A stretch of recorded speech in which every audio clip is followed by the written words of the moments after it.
Yeah, so this new Deepwoken boss is insane, and I thought it would be a good idea to have a guide out there as soon as possible.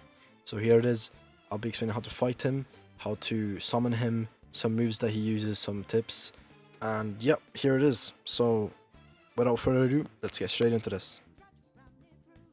Now to summon him, you need 4 Sinus Ashes, and then you just put them into the campfire like you do regular Primadon. Before actually summoning him in, I recommend getting a team of at least 4 people, as the fight is very hectic and you can get low quite easily. So having people to switch in would be very useful, and it's in an open arena, meaning that you could get ganked by anyone that just joins in.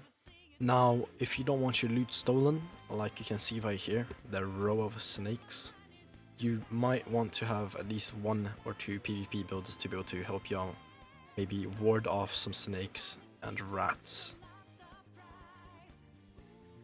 Now the fight itself is quite fast paced, but it's very predictable as the moves are still very similar to Primadon's moveset, and I've split up all of his moves into 4 categories, these being Parryable Attacks, Feints, Unparryable Attacks, and Special Attacks. Now some of these are ranged, which I will bring up as they are quite confusing. Now firstly, what we'll be covering is Parryable Attacks. These first 2 moves are quite familiar as nothing has changed aside from a little bit extra damage from Primadon. But these moves are the triple stomp with his left leg and singular stomp with his right.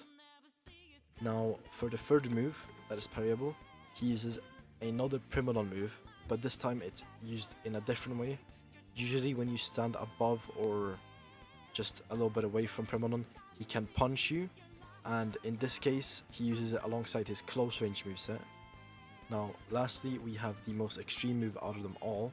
It's the new move that was added, which is the 6 stomp or 6 double stomp, and it is parryable, but it is very fast, especially in second phase. Alright, so next we have the Feint Attacks. These are quite basic as all they really are just feints, but they can get tricky at times.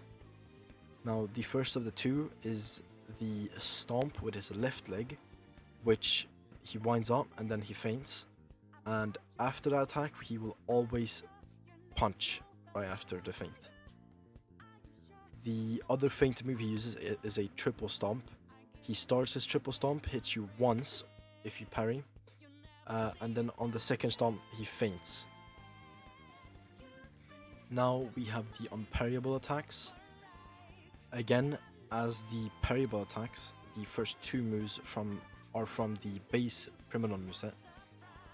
These being the grab, which he does from long range, and the kick, which he does alongside his close range attacks. A new move has been added that does the most damage out of all of them, and it is what I like to call the Super Stomp. The Super Stomp has a massive wind up, which allows you to run away from him to avoid it. It has done 4 bars to all of my builds and my friends' builds, which leads me to believe that there's some kind of true damage involved with that move. I'm dead. Lastly, in the Unparryable category is the Double Arm Slam. In this attack, Elder Primadon takes his arms together as if he's hugging the air and does a slam down onto the ground. This doesn't do insane damage, but it does have quite a big wind up, so if you mess up your dodges too much, it could get bad. And then lastly, we have the Special Attacks. The first special attack isn't really an attack, it's more so a jump. Occasionally Elder Primadon may jump into the air and use whatever move he wants, this usually being stomps or boulders. He lands without any type of shockwave, and it could mess up your rhythm in a fight with him. Lastly is his ranged attacks, that being a boulder throw.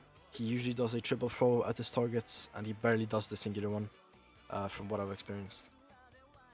Now there is a second phase, but it's not that different from Primadon's second phase as it's just faster attacks, but a lot of the attacks get extremely hard to be able to parry, and some attacks you can't even get any room to actually M on.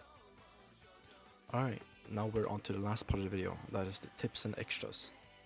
I've already mentioned how you're supposed to be in a big group of at least 4 people, because the fight can get very fast paced and you can lose a lot of HP really quickly. So it's good to have at least 1 or 2 people on standby that can switch in if one of the Elder Primadon fighters get low.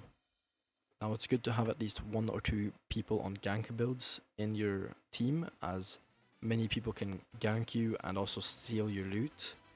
Now there's also a talent called Force Your Way that you get from a schematic ignition deep deliver and also an equipment ignition gauntlets. This talent lets you parry unparryable attacks, which Elder Primadon does a lot of. Elder Primadon kills count towards the Primadon bestiary, which also could possibly mean that DVM from Primadon counts towards Elder Primadon, which then I recommend you to kill at least 10 Primadons before you go into your first fight, as 30% more damage just overall is a great buff. Now lastly, this is kind of combined, but don't use cannons and don't be in water. If you get kicked into water, try and get out of it as quick as possible, as fighting Primadon inside of the water is extremely difficult. And that'll do it. I don't have anything else to mention aside from maybe his loot, but that's really just relics and a special outfit you can get. He can also drop a pelt, which you can use for that outfit. But aside from that, that was everything I had to offer. You know, go kill Elder Primadon. Goodbye.